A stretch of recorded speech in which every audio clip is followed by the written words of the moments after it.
할렐루야. 8월 14일 수요 예배를 함께 드리길 원합니다. 마음을 모으고 우리의 뜻과 정성을 다하여 우리 수요 예배 함께 드리겠습니다. 함께 기도하겠습니다. 하나님 감사합니다. 오늘도 어김없이 우리를 불러주셔서 주님을 예배케 하여 주시니 감사합니다. 하나님, 오늘 이 시간 함께 예배하는 가운데 우리 한 영혼 한 영혼을 꼭 만나주시고 주님의 마음을 부어주시고 더 깊이 주님을 알게 하여 주시고 깨닫게 하여 주시어서 우리 온전히 주님과 연합하여 하나가 되며 때로 우리의 삶에 주님의 그 은혜가 없는 듯 여겨지는 순간이라 할지라도 주님의 그 사랑 포기하지 아니하고 잃어버리지 아니하고 꼭 붙들고 승리하며 살아갈 수 있도록 오늘 우리 이 예배 가운데에 함께하여 주시옵소서. 오직 주님께만 영광 되기를 간절히 소망하며 우리 주 예수 그리스도의 이름으로 기도하옵나이다. 아멘. 다 함께 찬송가 357장 함께 찬송하겠습니다. 찬송가 357장입니다. 함께 찬송하겠습니다.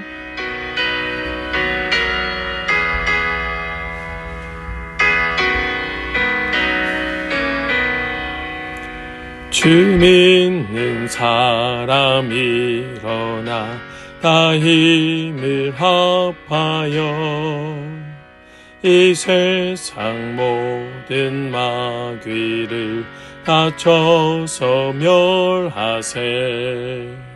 저 앞에 오는 적군을 다 싸워 이겨라.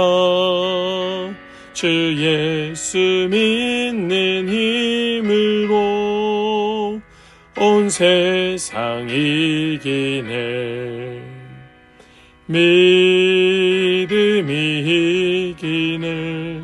믿음이 이기네. 주 예수를 믿음이 온 세상 이기네. 온 인류 마귀 괴율로 큰 죄에 빠지니 진리로 띠를 띠고서 늘 기도드리세. 참 믿고 의지하면서 겁없이 나갈 때 주 예수 믿는 힘으로 온 세상 이기네. 믿음이 이기네. 믿음이 이기네. 주 예수를 믿음이 온 세상 이기네. 끝까지 이긴 자에게 흰 옷을 입히고 또 영생 복을 주시니 참 기쁜 일일세. 이 어두운 세상 지나서 저 천성 가도록 주 예수 믿는 힘으로 온 세상 이기네. 믿음이 이기네. 믿음이 이기네. 주 예수를 믿음이 온 세상 이기네. 아멘. 오늘 우리에게 주시는 하나님의 말씀은 신명기 6장 10절로 15절까지의 말씀입니다. 신명기 6장 10절로 15절 말씀입니다. 주 당신들의 하나님이 당신들의 조상 아브라함과 이삭과 야곱에게 맹세하여 당신들에게 주기로 약속하신 그 땅에 당신들을 이끌어 들이실 것입니다. 거기에는 당신들이 세우지 않은 크고 아름다운 성읍들이 있고 당신들이 채우지 않았지만 온갖 좋은 것으로 가득 찬 집이 있고 당신들이 파지 않았지만 이미 파놓은 우물이 있고 당신들이 심지 않았지만 이미 가꾸어 놓은 포도원과 올리브 밭이 있으니 당신들은 거기에서 마음껏 먹게 될 것입니다. 당신들이 그렇게 될 때에 당신들은 이집트 땅 종살이 하던 집에서 당신들을 이끌어내신 주님을 잊지 않도록 주의하십시오. 당신들은 주 당신들의 하나님을 경외하며 그를 섬기며 그의 이름으로만 맹세하십시오. 당신들은 당신들 가까이에 있는 백성이 섬기는 신들 가운데에 그 어떤 신도 따라가서는 안 됩니다. 당신들 가운데 계시는 주 당신들의 하나님은 질투하는 하나님이시니 주 당신들의 하나님이 분노하시면 당신들을 땅 위에서 멸하실 것입니다. 아멘. 살아계신 하나님의 말씀입니다. 아멘. 할렐루야. 오늘 수요 예배 자리에 오신 우리 귀한 성도님들 한 분 한 분을 주님의 이름으로 축복합니다. 오늘도 우리에게 주시는 말씀 붙들고 말씀 따라 사는 그런 우리 모든 성도 다 되시기를 간절히 축복합니다. 우리가 잘 알고 있는 배그의 천사 나이팅게일, 아마 모르시는 분이 안 계실 텐데요. 이 나이팅게일은 1820년에 이탈리아의 피렌체에서 태어났습니다. 그리고 그가 33살이 되던 1854년 그때에 러시아와 또 영국, 프랑스, 터키 연합군이 싸우는 크리미아 전쟁이 벌어지게 되었습니다. 이 처참한 전쟁터의 소식이 알려졌을 때에 나이팅게일은 30여 명의 간호사들을 모집하여 그가 스스로 익히고 배운 간호학을 바탕으로 하여 전투 현장에서 부상병들을 극진히 헌신적으로 간호하게 됩니다. 그리고 이 소식이 많은 사람들에게 알려지게 되면서 나이팅게일은 배그의 천사라는 별명을 얻게 되었지요. 이 나이팅게일이 세상을 떠날 때에 영국 정부에서는 그의 시신을 웨스트민스터 사원에 모시려 하였으나 그의 유언에 따라서 시골에 자신의 가족 묘지에 안장되었습니다. 지금도 수많은 사람들은 그 이름만 들어도 그의 헌신, 또 그의 섬김, 그의 수고를 높이 평가하면서 그것을 아주 귀한 삶의 귀감으로 삼고 자신도 그렇게 살려고 애쓰는 많은 사람들을 우리는 보게 됩니다. 이 섬김, 이 봉사라고 하는 것은 가장 아름다운 이 행위가 아닐 수 없습니다. 예수님께서도 우리에게 이렇게 말씀하여 주셨는데요. 우리 마태복음 20장의 말씀을 보면 예수님 이렇게 말씀하십니다. 인자가 온 것은 섬김을 받으려 함이 아니라 도리어 섬기려 하고 자기 목숨을 많은 사람의 대속물로 주려 함이니라. 아멘. 예수님께서는 많은 사람들, 모든 사람들의 대속물로서 자신의 생명을 주셨기에 우리는 그분의 삶을 아름다운 삶이라 말할 수 있는 것입니다.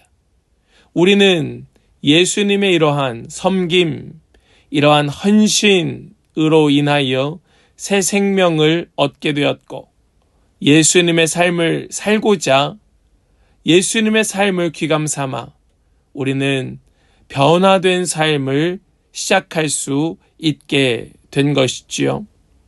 우리의 삶, 우리의 헌신, 우리의 섬김은 바로 우리를 구원하신 그 주님을 위한, 또 주님을 높이는 헌신, 섬김이 되는 것입니다. 우리는 이러한 마음으로 오늘 말씀을 함께 나누기를 원합니다. 오늘 말씀이 우리에게 어떠한 섬김을 말씀하고 있는가, 또 그러한 섬김으로 어떤 유익이, 어떤 하나님의 은혜가 우리에게 있는가, 우린 잘 살펴보고 그것을 마음에 새기고 우리의 삶을 정말 하나님을 위한 섬김으로, 하나님을 향한 봉사로 새롭게 하는 그런 우리 모든 성도들 다 되시기를 간절히 축복합니다. 먼저 오늘 말씀의 12절 말씀을 보시면 이렇게 말씀을 합니다. 당신들이 그렇게 될 때에 당신들은 이집트 땅 종살이 하던 집에서 당신들을 이끌어내신 주님을 잊지 않도록 주의하십시오. 뭐라고 말씀합니까? 잊지 않도록 주의하라 라고 말씀하고 있습니다. 모세는 이제 가나안 땅을 목전에 두고 있는 이스라엘 백성들에게 잊지 않도록 주의하라 라고 말씀합니다. 하나님께서 이스라엘 백성들을 애굽 땅에서 자유케 하여 주셨습니다. 노예에서 자유인으로 해방시켜 주셨습니다. 그리고 이 이스라엘 백성들을 40년 동안, 여러분 이것은 불가능한 일입니다. 어떻게 아무런 힘도 없는 이 소수민족이 40년 동안 광야에서 살아남을 수가 있을까요? 그들은 자기의 땅도 없었고 또 자신들을 지킬 만한 마땅한 무기도 없는 상태였습니다. 그러한 백성들이 40년 동안을 광야에서 살아남을 수 있었다. 이것도 기적인데 이제 그들은 하나님 약속하신 땅, 가나안 땅을 목전에 두고 있었던 것입니다. 젖과 꿀이 흐르는 땅, 말씀에서 소개된 바와 같이 크고 아름다운 성읍을 그들은 얻게 되었던 것입니다. 그들은 파지 않은 우물을 얻게 되었고 심지 않은 또 뿌리지 않은 그런 포도원과 올리브밭을 마음껏 누릴 수 있게 되었습니다.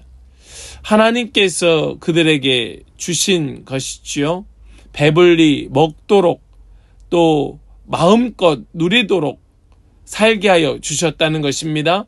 그런데 말씀은 바로 이러한 하나님의 섬김으로, 하나님의 헌신으로 그들이 마음껏 누리는 삶을 살게 되었을 그때에 이집트 땅 종살이 하던 집에서 당신들을 이끌어내신 주님을 잊지 않도록 주의하십시오 라고 말씀하고 있습니다. 사랑하는 여러분, 우리는 이것을 기억하기를 원합니다. 우리가 누구의 헌신으로, 누구의 섬김으로, 누구의 봉사로, 누구의 생명으로 하나님의 자녀가 되었는가 하는 것을 우리는 잊지 않아야 하는 것입니다. 주의해야 하는 것입니다. 내가 채우지 않았지만 온갖 좋은 것으로 가득 찬 집에 살고, 내가 파지 않았지만 이미 파놓은 우물을 마시고, 내가 심지 않았지만 이미 가꾸어 놓은 포도원과 올리브밭을 우리가 누릴 때에 우리는 그것을 마음껏 먹고 마음껏 그 자유를 만끽할 때에 우리는 기억해야 하는 것입니다. 내 생명이 누구로부터 나왔는가? 누구의 헌신으로, 누구의 섬김으로 이러한 많은 것들을 누리게 되었는가? 우리는 잊어서는 아니 되는 것입니다. 주의해야 하는 것입니다. 오늘 말씀은 우리에게 그것을 가르쳐주고 있습니다. 그것을 잊지 말아라. 잊지 말아라. 주의해라. 잊지 않도록 주의해라. 사랑하는 성도 여러분, 우리는 하나님을 섬기는 데 있어서, 하나님께 헌신하는 데 있어서 무엇이 먼저여야 하는가? 무엇이 중심이어야 되는가? 우리가 받은 것, 우리에게 주신 것, 우리가 누리는 것, 이것을 하나님께서 나에게 주신 은혜라고 하는 것, 이것을 잊지 않는 것부터의 시작이 되어야 하는 것입니다. 누리기는 마음껏 누리면서 내가 왜 해야 되느냐고, 내가 왜 이렇게 살아야 되느냐고, 내가 왜 헌신하고, 내가 왜 봉사해야 되느냐고 또 따지며 우격다짐하는 이런 어리석은 백성이 되지 않도록 하기 위해서는 내가 이 생명이 누구의 섬김, 누구의 헌신으로부터 나온 것인가 잊지 않도록 주의하는 것에서부터가 시작이다. 여러분, 이것을 먼저 기억하시기를 간절히 축복합니다. 우리 하나님께서는 창조주 하나님이십니다. 우리 하나님께서는 인간의 모든 생사, 화복을 주관하시며 또 다스리시는 하나님이십니다. 지금도 통치하시고 모든 것을 그의 주권으로 또 이끌어내시는 분이 우리 하나님이십니다. 지금도 우리 하나님께서는 영원하시고 또 무한하신 하나님이십니다. 우리의 이 유한한 존재, 제한적인 존재, 우리 같은 이 피조물에 영광 받으셔야 될 아무런 이유가 없는 분이십니다. 그럼에도 불구하고 하나님께서는 우리에게 말씀하십니다. 나를 찬양하라, 나를 높이라, 나를 경외하라 라고 말씀하십니다. 여러분, 오늘 13절 말씀을 보십시오. 당신들은 주 당신들의 하나님을 경외하며 그를 섬기며 그의 이름으로만 맹세하십시오 라고 말씀합니다. 여러분, 우리 하나님은 우리의 경배 또 우리의 섬김, 이것을 필요로 하시는 분이 결코 아니시지요. 우리 하나님은 그러한 연약한 분이 아니십니다. 그럼에도 불구하고 말씀은, 성경은 우리에게 명령하며 가르치는 것입니다. 하나님을 경외하십시오. 하나님을 섬기십시오. 그의 이름으로만 맹세하십시오. 여러분, 왜 그럴까요? 하나님께서 왜 하나님만 경외하며 하나님만 섬기며 하나님의 이름으로 맹세하라고 말씀하실까요? 바로 이것이, 이러한 섬김이 바로 하나님의 그 섬김, 하나님의 섬김으로 인하여 우리가 새 생명으로 새 삶을 시작하게 되었다고 하는 이 사실을 잊지 않을 수 있는 방법이 되기 때문인 줄로 믿습니다. 하나님 그렇게 하시려고 우리에게 명령하고 계시는 거예요. 잊지 말라고 우리에게 말씀하시는 것입니다. 그것은 하나님께서 그것이 필요하다라는 것이 아니고 우리에게 진정으로 필요하기에 하나님께서는 우리와 특별한 관계를 맺으시며 말씀하시는 것입니다. 왜 그럴까? 하나님께서 우리와 하나님 원하시는 관계, 하나님 기뻐하시는 관계를 맺기를 원하신다는 뜻이지요. 하나님께서 우리가 섬겨야만 하나님 높임 받으시는 것이 아니지만 하나님께서는 우리의 섬김을 통하여 우리와 하나님 기뻐하시는 관계가 맺어진다는 뜻입니다. 하나님께서 우리에게 요구하시는 구체적인 섬김의 방법들이 있습니다. 우리가 하나님을 경외하고 섬기는 구체적인 방법들, 그것은 바로 예배일 것입니다. 하나님을 예배하는 것. 그래서 성경은 여러 가지의 제사의 방법들을 우리에게 제시하고 있습니다. 우리가 잘 아는 것처럼 성경에는 많은 절기들이 등장하고 또 매주마다 안식일이 등장하고 또 그 절기와 안식일과 매달 초하루와 이러한 여러 가지의 하나님을 예배하는 그런 날들을 정해놓고 하나님을 예배하게 하고 있습니다. 또 부자는 부자대로, 가난한 자들은 가난한 자대로, 있는 자는 있는 것으로, 없는 자들은 없는 것으로 하나님을 예배할 수 있도록 하나님께서는 모든 방법들을 펼쳐놓으시고 하나님을 예배케 하여 주셨습니다.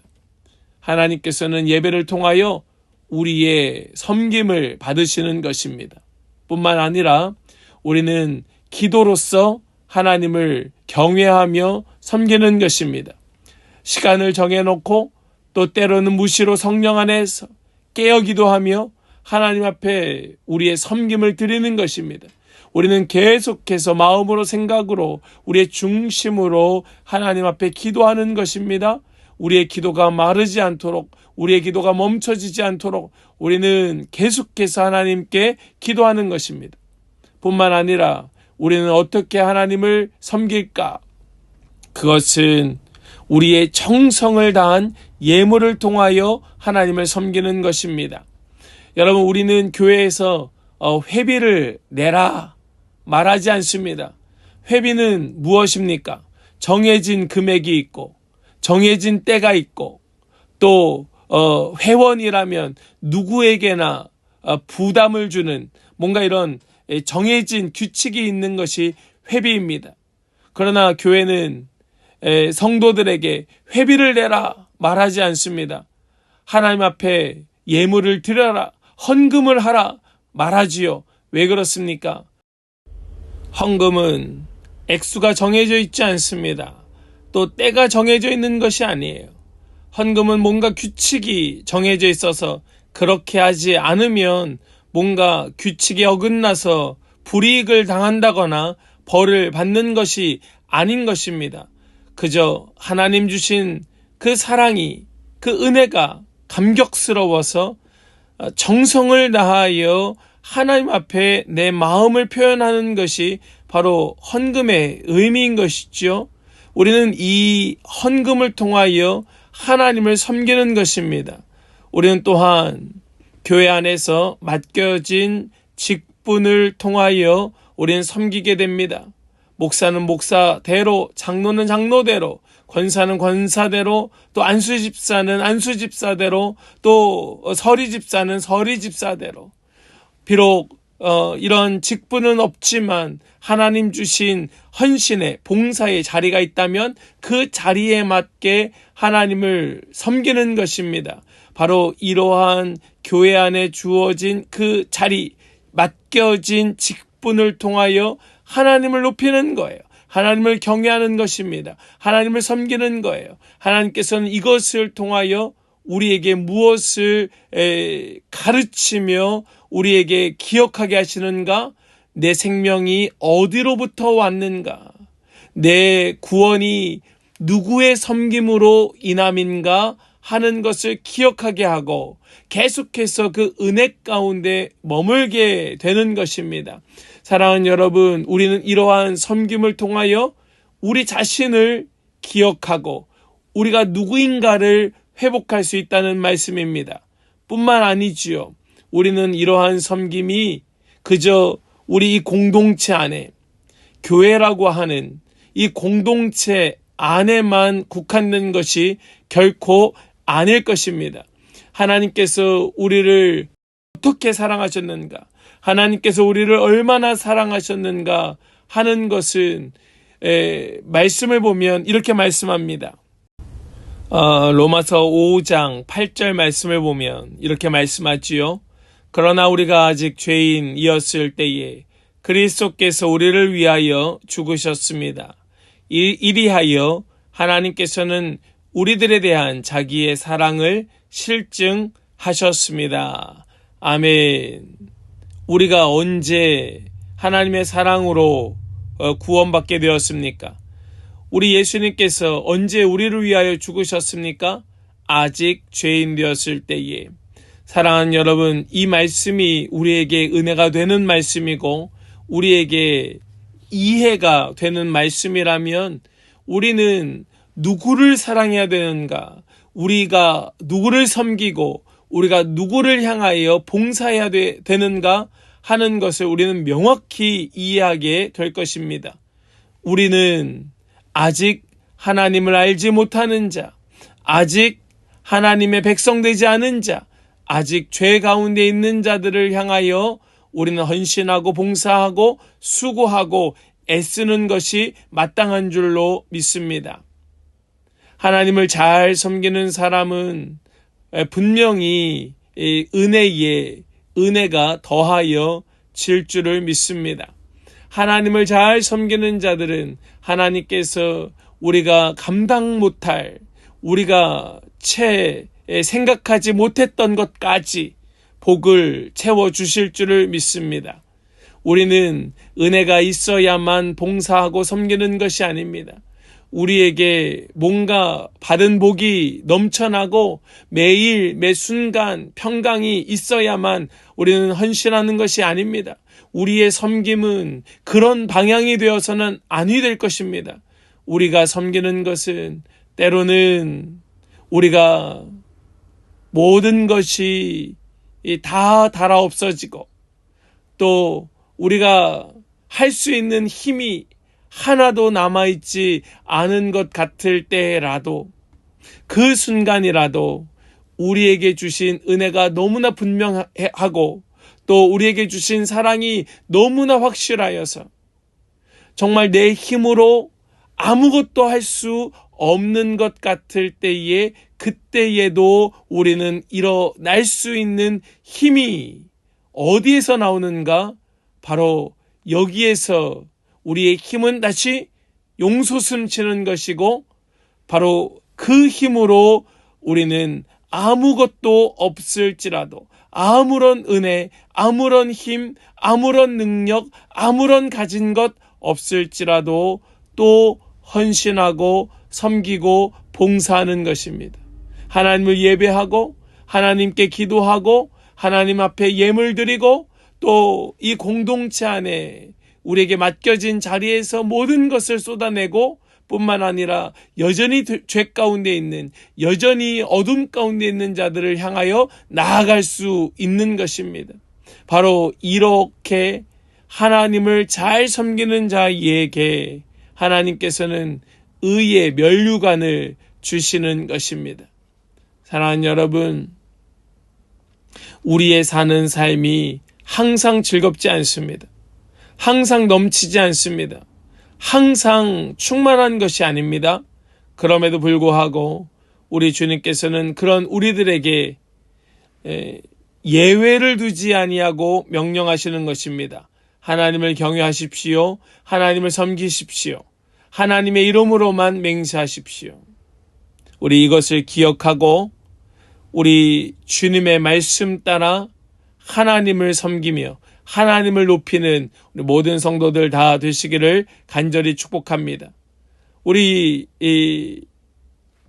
여기에서 한 가지만 더 말씀을 나누고 말씀을 정리할까 합니다. 오늘 말씀을 보면 하나님을 이렇게 경외하고 섬기라 말씀하신 후에 14절 말씀을 보면 이렇게 말씀합니다. 당신들은 당신들 가까이에 있는 백성이 섬기는 신들 가운데에 그 어떤 신도 따라가서는 안 됩니다. 당신들 가운데 계시는 주 당신들의 하나님은 질투하는 하나님이시니 주 당신들의 하나님이 분노하시면 당신들을 땅 위에서 멸하실 것입니다. 아멘. 여기 이 말씀을 보면 하나님을 섬기는 가장 강력한 방법, 가장 강력한 하나님의 요청사항 혹은 명령은 바로 다른 신들을 섬기지 말고 하나님만을 섬기는 것. 여기에 굉장히 중요한 방점이 찍히고 있습니다. 우리에게는 이 질투라고 하는 감정이 있습니다. 하나님께도 이러한 감정이 있을까? 우리는 그것을 확신할 수 없지만은 성경은 마치 하나님께서 그러한 감정을 느끼시는 것처럼 하나님을 질투하는 하나님이라 말씀하고 있습니다. 이것은 우리로 하여금 이해하게끔 우리가 이해할 수 있는 방법으로 가르쳐주고 있는 말씀이죠. 하나님께서 이러한 감정이시겠구나. 내가 정말로 사랑하는 누군가에게 배신당했을 때, 내가 정말로 말도 못하는 억울함을 당했을 때에 느꼈던 그런 감정처럼 하나님도 그러한 마음을 느끼시겠구나 하는 것을 우리가 이해할 수 있는 방법으로 하신 말씀이 하나님은 질투하는 하나님이다 라는 말씀인 것이지요. 그런데 왜 이렇게 말씀하고 있을까? 왜 이런 말씀을 하실까? 우리가 생각해 보면 하나님을 경외하고 하나님을 섬긴다는 것, 그것은 다른 신을 섬기지 아니하고 오직 하나님만을 섬긴다라고 하는 그 말씀이 하나님께는 어떤 의미인지, 하나님께 어떤 마음인지 우리로 깨닫게 하기 위하여 하나님은 질투하시는 하나님이라고 말씀하고 있는 것입니다. 우리가 이 질투 혹은 그런 배신 또 억울함이라고 하는 것을 우리가 잘 이해할 수 있다면 우리는 이것을 이해하면서 왜 우리가 하나님만을 경외하며 하나님만을 섬기고 다른 신을 섬겨서 다른 신을 따라가면 안 되는가 하는 것을 우리는 분명하게 이해하고 깨닫게 되는 것인데, 이것을 우리가 정말로 이해하고 마음에 새길 수 있다면 우리는 하나님의 도우심과 하나님의 구원을 받았음에도 불구하고 그것을 완전히 까먹어버리고 완전히 잊어버리고 그저 세상 가운데에 아무런 섬김 없이 그저 나 자신만을 위하여 살아가는 그런 악한 행위들을 우리 하나님께서 얼마나 가슴 아파하시고 미워하시는가 우리에게 이해하게 하시는 말씀인 것입니다. 우리가 가장 경계해야 할 대목인 것이지요. 우리는 때로는 먹고 사는 문제가 너무나 시급하여서 또 나에게 닥친 문제가 나를 너무 어렵게 힘들게 하여서 하나님을 섬기는 것보다 하나님을 경외하며 하나님을 섬기고 하나님을 따라가는 것보다 나에게 주어진 문제가 더 크게 보일 때가 있습니다. 때로는 세상의 재미가, 세상에 즐기는 것들이 너무나 좋아서 하나님을 경외하며 하나님을 섬기는 것을 잊어버릴 때가 있습니다. 그럴 때에 오늘 말씀, 우리가 왜 하나님을 섬기며 하나님께 봉사해야 되는지, 왜 하나님만을 붙들고 하나님만을 따라가야 하는지를 우리 깊이 이해하고 깨닫고 붙들면서 결코 이 세상의 것들로 인하여서 또다시 하나님 질투하시는 하나님, 그 하나님께 배신감, 또 하나님을 억울하게 하는 그런 성도들, 그러한 하나님의 자녀가 아니라 오직 하나님을 섬겨 하나님을 기쁘시게 하는, 하나님을 높여 하나님의 영광만을 나타내는 그런 우리 모든 성도들 다 되시기를 간절히 소망합니다. 하나님을 예배하십시오. 하나님 앞에 기도하십시오. 정성을 다하여 예물 드리시고 우리 주어진 자리 안에서 최선을 다하여 섬기십시오. 맡겨진 직분의 자리가 있음에도 불구하고 그것을 등한시하고 그것을 게을리 여기지 마십시오. 정말로 최선을 다하여 섬기십시오. 뿐만 아니라 우리에게 주어진 섬김의 자리에서 아직 하나님을 알지 못하는 자들, 아직 하나님을 경험하지 못한 자들, 아직 죄인의 자리에 있는 자들, 아직 어둠 가운데 있는 자들에게까지도 우리는 정말로 나의 구원이 어디에서 왔는지, 나의 생명이 누구로부터의 남인지, 우리 주 예수 그리스도의 섬김의 자리에서부터 내가 다시 새롭게 되었음을 결코 잊어버리지 말고, 세상 따라가지 말고 힘들다고 게으름 부리지 말고 정말 질투하시는 하나님을 경록케 하지 말고 오직 주님만을 섬기며 주님만을 높이는 그러한 우리 모든 성도들 다 되시기를 주님의 이름으로 간절히 축원합니다. 그럴 때에 하나님께서는 정말로 기뻐하시며 우리에게 가장 좋은 것으로 채우시며 우리 하나님께서 우리를 꽉 붙드시고 영원한 나라 하나님의 그 나라에 이르기까지 우리를 끝까지 도우실 줄을 믿습니다.